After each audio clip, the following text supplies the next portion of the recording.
Anda kembali menyaksikan Breaking News bersama saya Davi Pratama, pemirsa, dan kita akan kembali untuk menuju ke Duren 3, Rumah Dinas Verdi Sambo bersama rekan kami, Aya Nufus yang sudah berada di sana. Aya, bagaimana situasi saat ini di sana, Aya? Bisa dijelaskan?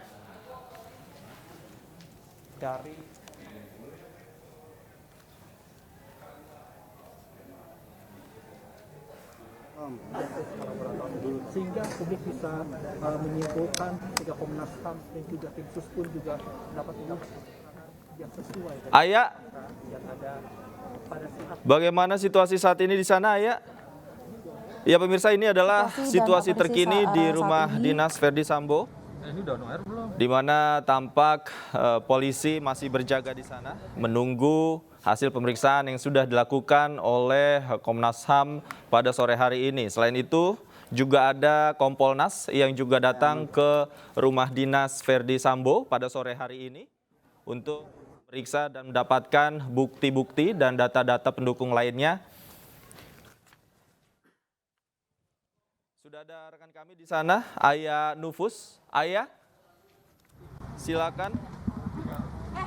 Ya, Davi dan juga pemirsa, situasi dan juga kondisi terkini di Rumah Dinas Irjen Verdi Sambo ini sedang berlangsung proses olah TKP yang dilakukan Komnas HAM dan juga beberapa tim lainnya, yaitu seperti Inavis, kemudian juga Lab4, kemudian juga Dokpol, dan juga tim dari Inspektorat Khusus Mabes Polri, yang mana para tim ini, Komnas HAM dan juga tim-tim lainnya ini tiba kiranya pada pukul 15:10 waktu Indonesia bagian Barat. Dan yang mana tim ini tiba dimulai dari tibanya tim Inavis, kemudian disusul dengan tibanya Komnas HAM, dan juga disusul ini berangsur datang dari sejumlah tim lainnya, yang mana juga tadi kami melihat dari tim Mabes Polri, begitu ya, kami melihat kehadiran dari Kadif Humas Irjen Pol Dedi Prasetyo yang datang bersama dengan Brigjen Ramadan.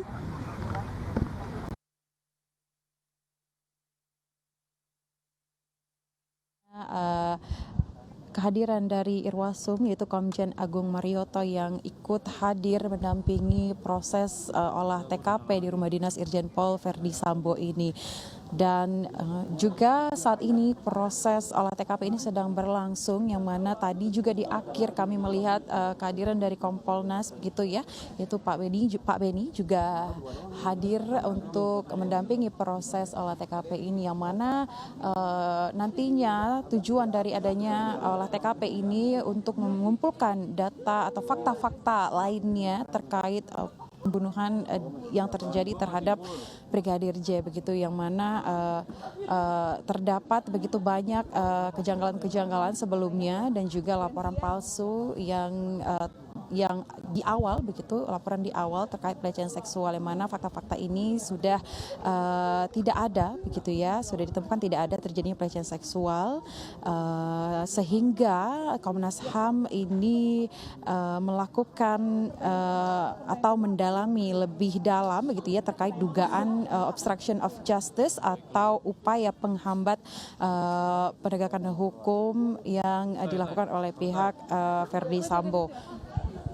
Dan juga ini kami melihat adanya pergerakan, begitu Davi dan juga pemirsa, dari dalam Rumah Dinas Irjen Verdi Sambo, yang mana tadi sebelumnya seperti yang saya informasikan, ini Komnas HAM dan juga tim lainnya dari Inavis dan juga tim penyidik dan juga tim-tim dari Inspektorat Khusus Mabes Polri, begitu, sudah memasuki TKP untuk melakukan proses olah TKP untuk menemukan atau menggali lebih dalam lagi terkait obstruction of justice yang terjadi di Rumah Dinas Irjen Verdi Sambo. karena habis di logistik.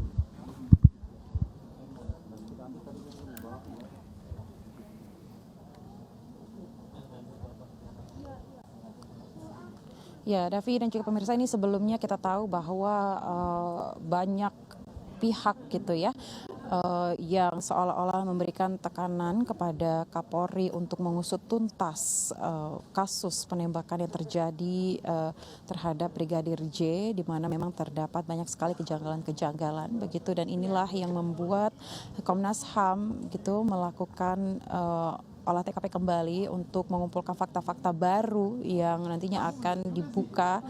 Karena memang sebelumnya juga Presiden Republik Indonesia Jokowi juga telah menyampaikan statement begitu ya untuk membuka kasus ini secara terang-terangan begitu, tidak ada yang ditutup-tutupi.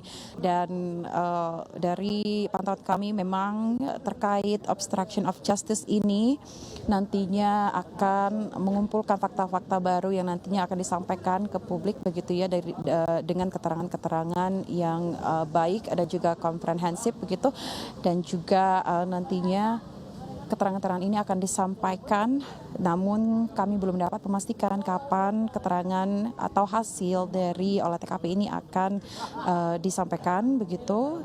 Namun tadi kami melihat seperti yang saya katakan, adanya kehadiran dari Kadif Humas Irjen Pol Dedi Prasetyo yang hadir bersama dengan Brigjen Ramadan begitu, dan juga ada Irwasum Komjen Agung Marioto yang ikut mendampingi dalam olah TKP rumah dinas Irjen Verdi Sambo, di mana disinilah tempat terjadinya penembakan. Baik. Ayah Nufus, nanti kita akan update lagi informasi terbarunya dari Anda di rumah dinas Verdi Sambo kawasan Duren 3 Kalibata. Pemirsa, kita juga sudah terhubung dengan Deolipa Yumara, mantan pengacara Baradae. Selamat sore, Bang Deolipa. Selamat sore, salam merah putih, merdeka.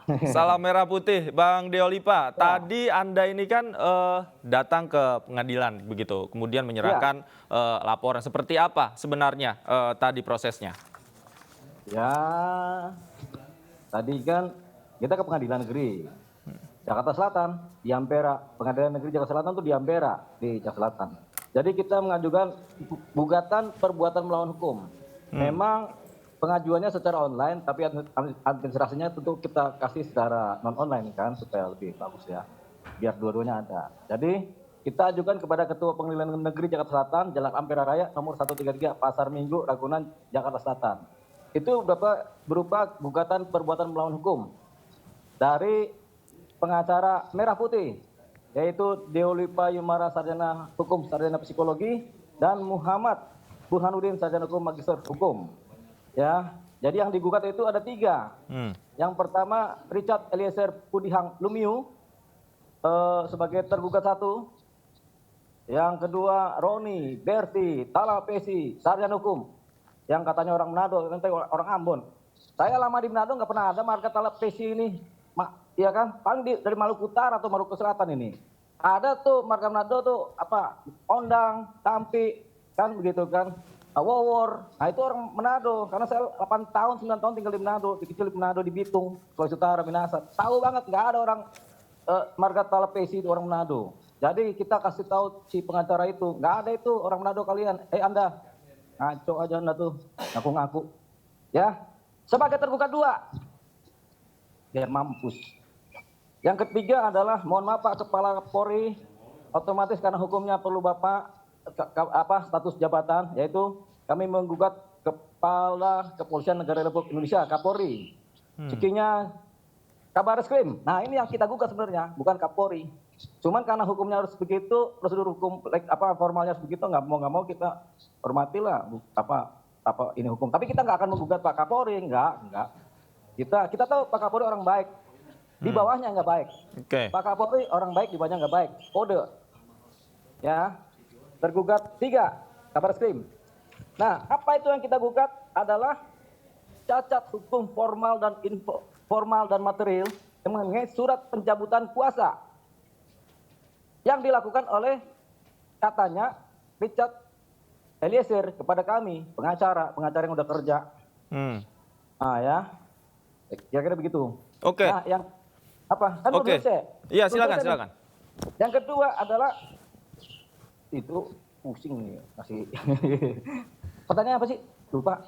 Silakan. Baik, Bang Deo, saya akan bedah satu persatu. Tadi yang Anda gugat, pertama Richard Eliezer, kedua pengacara Roni Talapesi, yang ketiga Kabar Reskrim melalui Kapolri. Nah, saya ingin tahu alasannya satu persatu. Kita mulai dari Richard Eliezer. Ini kan mantan klien Anda. Anda kemarin juga menangani kasusnya. Apa yang menjadi alasan Anda menggugat Richard Eliezer ini apa sebenarnya? Bukan alasan material, bukan alasan perasaan, bukan alasan cinta, karena kita berdua saling cinta. Perasaan kita sama, kita orang-orang lemah lembut di dalam Tuhan. Tapi adalah karena hukum, formil mengharuskan begitu. Kalau kita nggak gugat si Richard Eliezer yang Lumiu, ini nggak akan jalan nih gugatan. Kenapa? Karena dia yang mempunyai tanda tangan di situ sebagai pencabut surat kuasa. Mau nggak mau kita gugat. Nanti di situ kan di aspek material pembuktian di persidangan akan ketahuan benar nggak digugat, benar nggak dicabut oleh dia, benar nggak tanda tangan dia di bawah tangan apa tidak. Nanti kan kebuka tuh, ya kan? Satu, itu dia. Ya, ngomong secara formal kita gugat, tapi secara material dan secara cinta nggak ada itu. Kita berantem biasa perdata, kadang-kadang mama menggugat nenek, nenek menggugat kakek, kakek menggugat ibu, itu biasa perdata. Ya. Oke, artinya yang Anda ingin gali adalah betulkah surat katakanlah dalam tanda kutip pemecatan Anda begitu diketahui oleh Richard Eliezer? Iya, aspek materinya begitu, materinya, substansi materinya. Apa sih yang terjadi, fakta-fakta yang terjadi selama proses itu, penandatangan itu, kan kita pengen tahu itu. Betul tidak? Tidak betul, ya tidak betul. Oke, indikasi-indikasi yang menurut penilaian Anda bahwa surat ini tidak diketahui oleh Eliezer seperti apa? Ya itu tekanan, kalau itu pengacara Dewi Pak sama Burhanuddin nggak mau manut sama bukan orang, ini orang Jawa. Kalau pengacara Dewi Pak dan si Burhanuddin orang mau melok, aku ya orang mau manut ya, wes tak tekone surat kuasane, gen, wae mereka wes pergi sono orang ikut-ikut baris krim. Nah itu bahasa Jawanya. Siapa itu yang merintahkan itu? Itu kan Pak Andirian, Dirtipidum, orang Makassar. Dia paling bicaranya mandre bang Olif, mandre. Oke siap. Siap bang, mandre bang, makan lapar. Nah, udah tahu kan?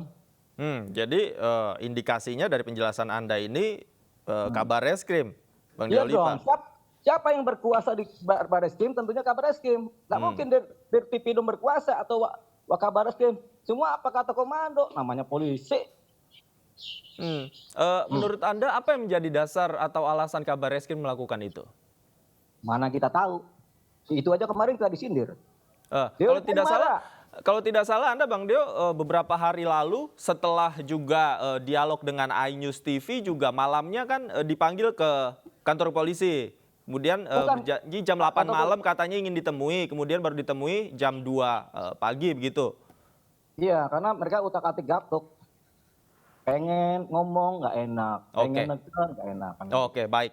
Bang Deo, ditahan dulu, perbincangan kita masih akan panjang nantinya. Ini namun kita akan menuju ke rumah dinas Verdi Sambo untuk melihat konferensi pers dari Komnas HAM yang baru saja melakukan penyelidikan di rumah dinas Verdi Sambo berikut ini.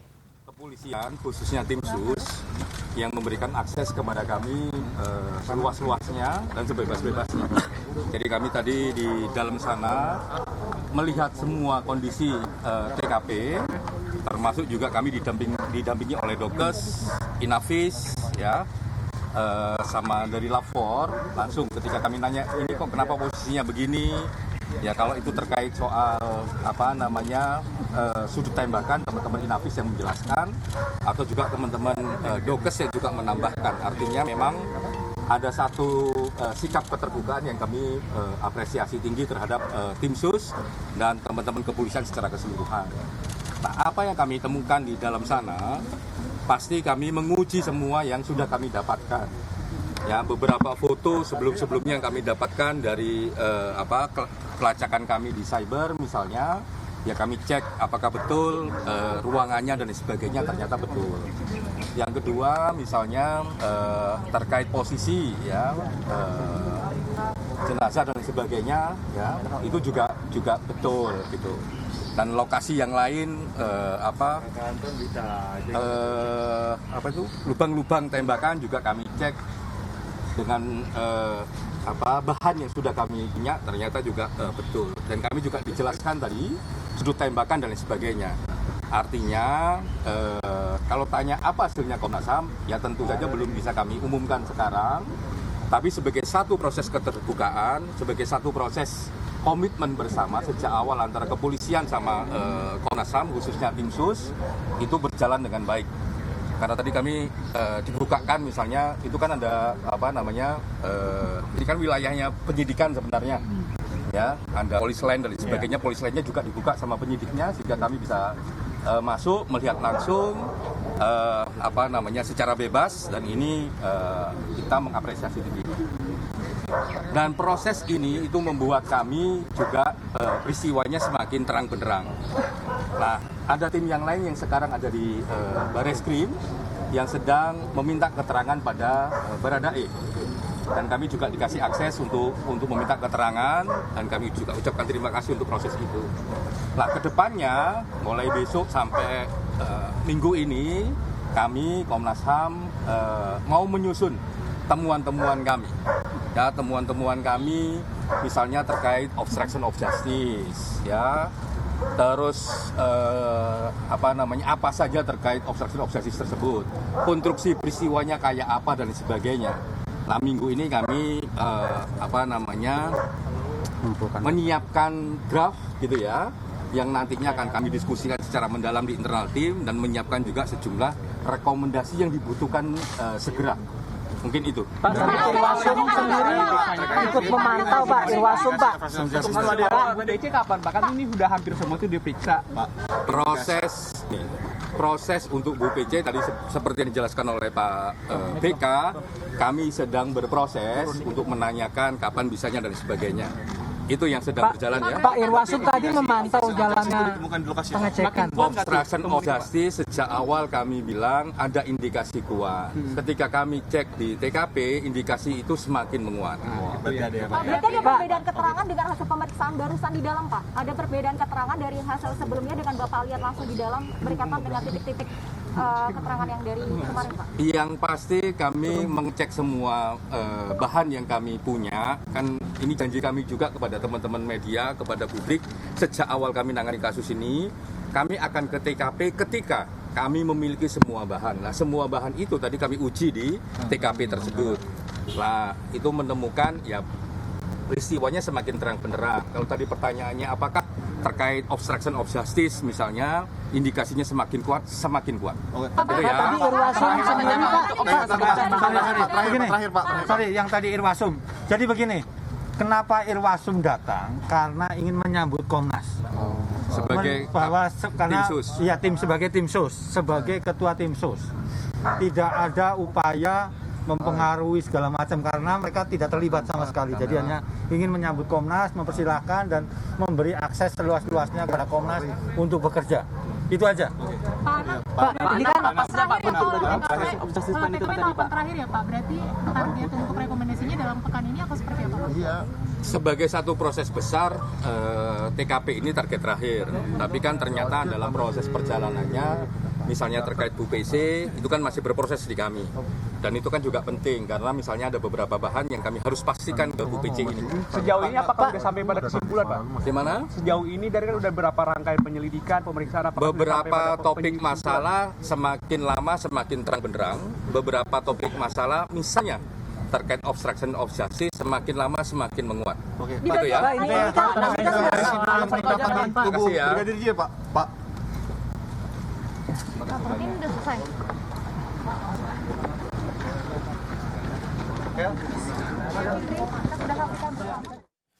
Ya pemirsa, itulah dia pernyataan resmi dari Komisioner Komnas HAM, ada Khairul Anam dan juga BK Ulung Hapsarah yang tadi baru saja selesai melakukan penyelidikan lanjutan dan juga melakukan uji hasil temuan Komnas HAM dengan apa yang terdapat di rumah dinas Irjen Verdi Sambo. Tadi Khairul Anam juga mengatakan bahwa kedatangannya di rumah dinas Irjen Verdi Sambo dalam rangka melihat langsung kondisi TKP tempat kejadian perkara pada saat meninggalnya atau tewasnya Brigadir Joshua seperti apa. Tadi juga Komnas HAM tidak sendiri, Komnas HAM didampingi oleh kepolisian khususnya dari tim Dokes, Inavis dan juga dari tim SUS. Bahkan tadi juga Irwasum Komjen Agung Budi Marioto juga datang langsung ke TKP menyambut Komnas HAM dalam proses uji temuannya di rumah dinas Irjen Verdi Sambo. Komnas HAM juga tadi menguji beberapa foto-foto yang didapatkan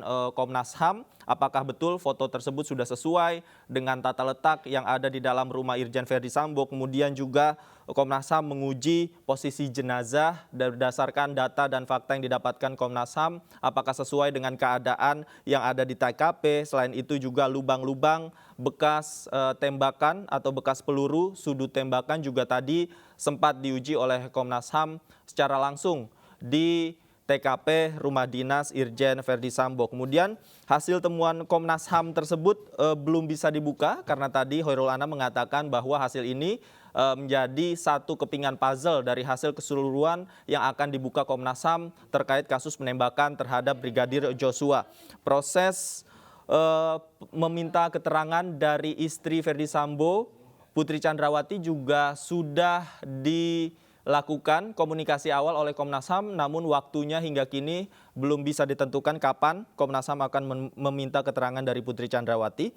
Kemudian juga terakhir ada indikasi obstruction of justice seperti yang sejak awal dikemukakan oleh Komnas HAM, dan dari hasil pengujian fakta-fakta ini di rumah Irjen Verdi Sambo, Komnas HAM mengindikasikan bahwa obstruction of justice ini menjadi semakin kuat. Namun kita masih menunggu hasil dari temuan Komnas HAM lainnya sebelum diumumkan kepada awak media.